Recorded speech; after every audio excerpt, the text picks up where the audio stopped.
आज हम एक ऐसी अविश्वसनीय सच्ची कहानी की बात करेंगे जो किसी के भी रोंगटे खड़े कर दे। ये कहानी है जिंदा रहने की, हर मुश्किल को पार कर जाने की। तो चलिए इस कहानी को और करीब से जानते हैं। तो ये कहानी शुरू होती है 11 कॉलेज के दोस्तों से। उम्र बस 17 से 20 साल के बीच। और उन्हें जरा भी अंदाजा नहीं था कि उनकी ये मुश्किल एक दो दिन नहीं बल्कि पूरे 9 साल तक चलने वाली थी। एक नामुमकिन कहानी, और सच में ये एक ऐसे अविश्वसनीय सफर की शुरुआत थी जिसने उनकी जिंदगी को हमेशा हमेशा के लिए बदल कर रख दिया।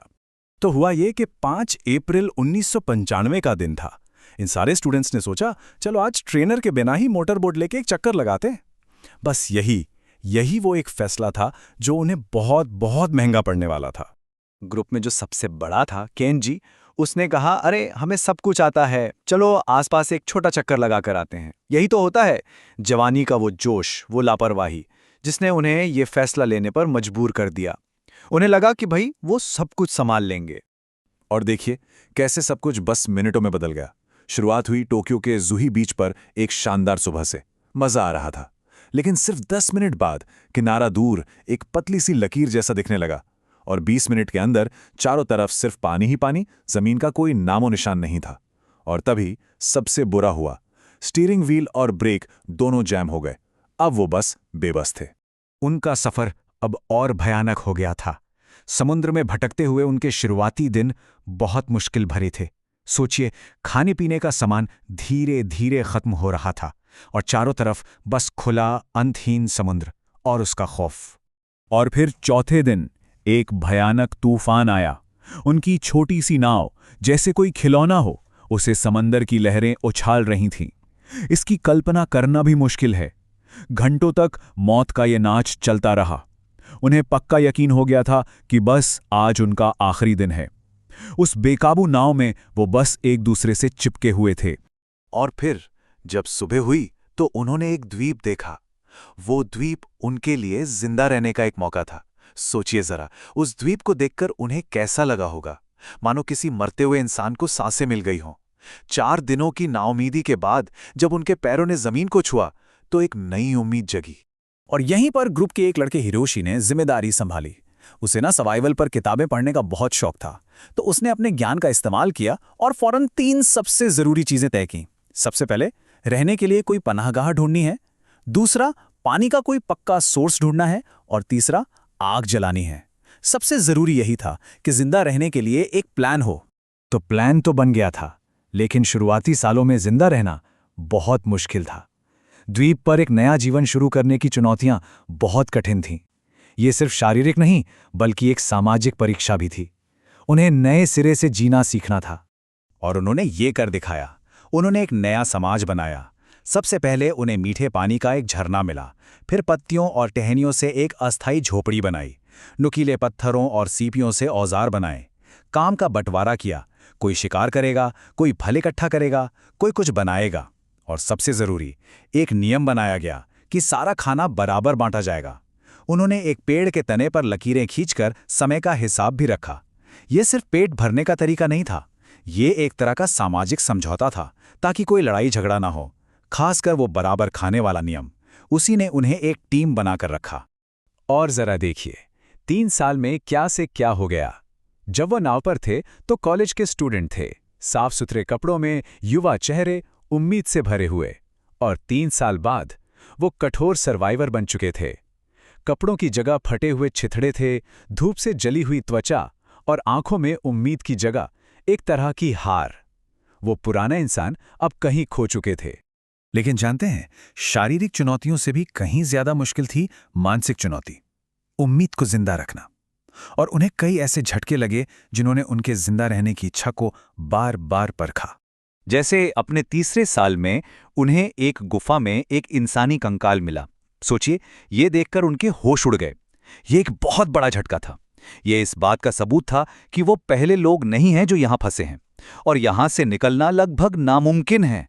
वो कंकाल उन्हें अपने भविष्य की एक डरावनी तस्वीर जैसा लगा, जिसने उन्हें अंदर तक हिलाकर रख दिया। फिर एक और उम्मीद टूटी। कुछ लड़कों ने छिपकर एक बेड़ा बनाया, सोचा कि शायद वो निकल सकते हैं।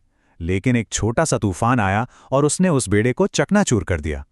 इस नाकामी ने ग्रुप में तनाव और बढ़ा दिया, लेकिन इसने एक बात साफ कर दी कि अगर जिंदा रहना है तो द्वीप पर एक साथ मिलकर ही रहना होगा। और फिर कई सालों बाद उनकी किस्मत ने एक और करवट ली। उन्हें कुछ बड़ी चीजें मिली।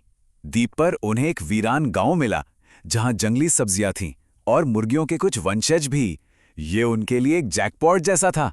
जंगली सब्जियों और अंडों ने उनके खाने के संकट को बहुत कम कर दिया। ये बचाव तो नहीं था, लेकिन हाँ, ये रोज रोज के संघर्ष को एक स्थिर जीवन में बदलने की तरफ एक बहुत बड़ा कदम था। अब हम आते हैं इस कहानी के सबसे बड़े और सबसे महत्वपूर्ण पल पर, एक ऐसी सफलता जिसने आने वाले समय में सब कुछ बदल दिया। हुआ ये कि 8 साल बीत जाने के बाद उन्हें अपनी उसी टूटी फूटी नाव के मलबे में एक टूटा हुआ मैग्नीफाइंग ग्लास मिला।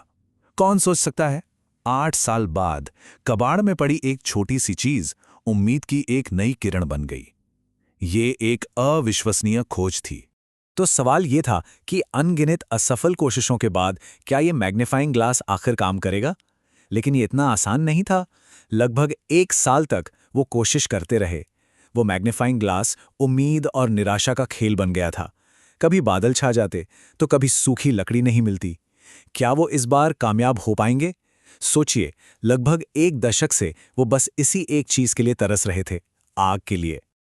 और फिर वो दिन आया। 9वें साल के आखिर में वो कामयाब हो गए। जैसे ही धुएं की एक पतली सी लकीर एक लौ में बदली ना, वो सब बच्चों की तरह नाचने लगे, रोने लगे। उस रात पूरे 9 सालों में पहली बार उन्होंने पका हुआ खाना खाया। गरम खाने का वो स्वाद सिर्फ उनका पेट नहीं भर रहा था, बल्कि उनकी आत्मा को सुकून दे रहा था। वो पल उनकी हिम्मत की जीत का सबसे बड़ा सबूत था। आग। अब उनके पास आग थी, और इस कामयाबी के बाद उनका सिर्फ एक ही मकसद था, इस आग को एक सिग्नल की तरह इस्तेमाल करना और किसी भी कीमत पर इसे बुझने नहीं देना। तो ये थे उनके अंतिम दिन। उन्होंने द्वीप की सबसे ऊंची चोटी पर एक बहुत बड़ी आग जलाई, एक सिग्नल फायर। कई हफ्ते बीत गए, फिर एक रात उन्हें एक जहाज की रोशनी दिखी। उनकी उम्मीदें आसमान पर पहुंच गईं, लेकिन वो जहाज पास से गुजर गया। वो पूरी तरह टूट गए। उन्हें लगा कि शायद उनकी किस्मत में यहीं मरना लिखा है। लेकिन अगले ही दिन किस्मत ने फिर करवट ली।